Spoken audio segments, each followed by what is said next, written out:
you my homemade banjo. Right, so here's my homemade banjo. Right, first of all I started with the drum. Basically I got the drum from a place on eBay called Tone Deaf Music. Brilliant, nice and cheap, it does the job perfectly. It comes with the skin, it comes with the ring, the steel ring, sorry, it comes with the lugs, except the lugs that are with it are like this, basically. But I swapped them for some proper banjo ones, because I thought they looked neater. Right, then I'm going to go to my bridge. Now my bridge is American buffalo bone. I enjoyed carving that, and to be honest, because there's no wood there, it's just solid bone going straight through. I think it gives a beautiful tone. And then onto my tailpiece. Basically what I did is, to save any mess, I drilled some nice neat holes underneath, not obviously going all the way through, but when I drilled them towards the neck, if you want to me, at a slight angle, and then I cut the slots in with a saw. So it's a simple case then of tying your knots in your strings, putting them in and pulling it forward, and because it's angled it'll always pull it tight, so it'll never pop out.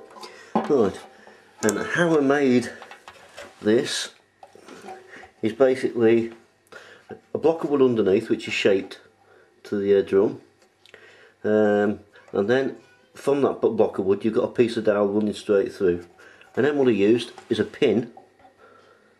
Can you see the pin there? Yeah. So it can cantilever. And then off an arch top guitar I got the screw and the ring nut. Well, so you can adjust it. You can adjust the tension for the strings. Basically, I'll take you on to the resonator now. Now, I made the resonator using a rather big saucepan and a saucepan lid and a wallpaper steamer. Basically, I wrapped a piece of wood round the circumference of the saucepan and steamed it into shape. Well, basically, you know, worked it round, steamed it, and held it together with a piece of tape to let it dry off and go hard. And then I used the lid of the saucepan. I took the handle off the top of the saucepan lid, and basically I used that as a mould. Then, using the same similar thing, I placed it on, steamed it, and then round the edges I put some clamps and kept clamping it till it was the right shape. The saucepan which I used was just an average one of these, you know, a nice big one.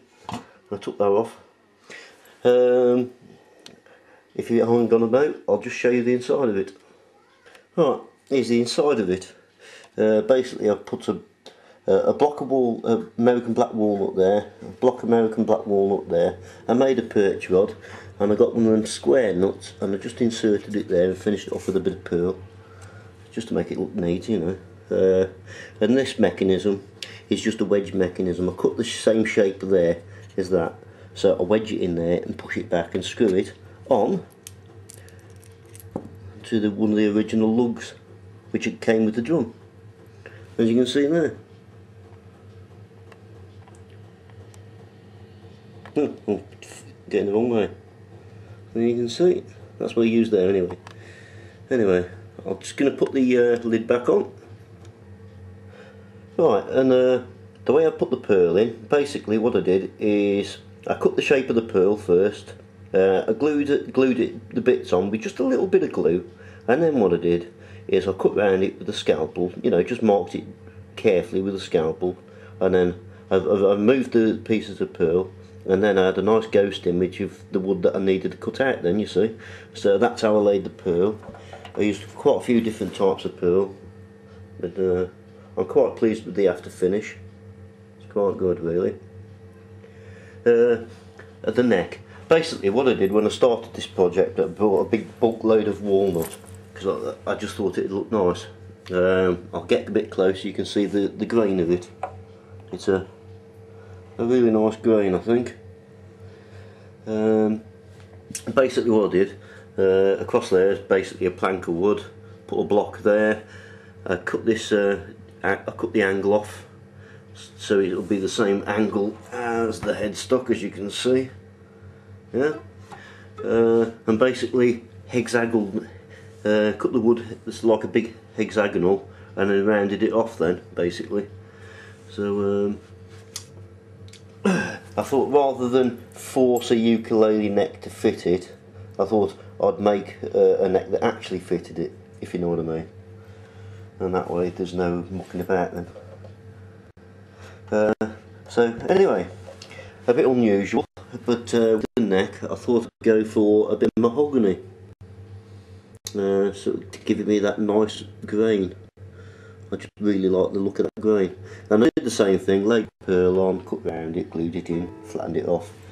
Now, there's a handy little program on the internet called Fret Calculator, and it's absolutely brilliant. Basically, it's free to download, really simple and easy to use.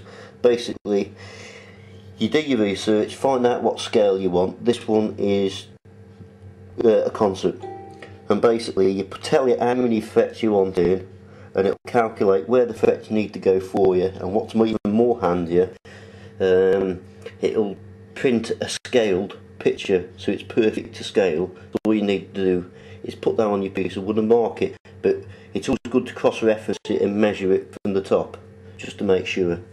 And obviously I wanted to carry on a pattern to the headstock with all the different pearls. I got all the pearls off eBay, by the way.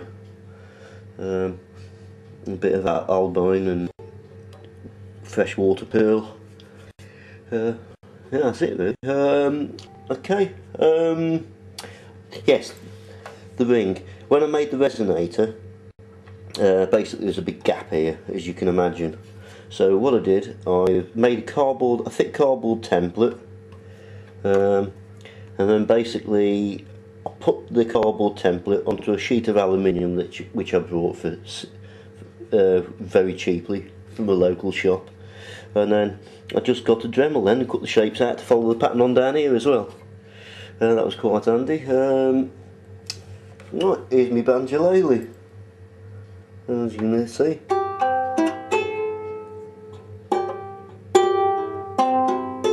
Sounds quite nice. And yeah, I took a lot of inspiration for building this off Sarant, Electro Ukulele, and Michael J. King. Without them, I probably wouldn't have attempted this, to be honest. And so I thank you very much. Okay, there's me banjo.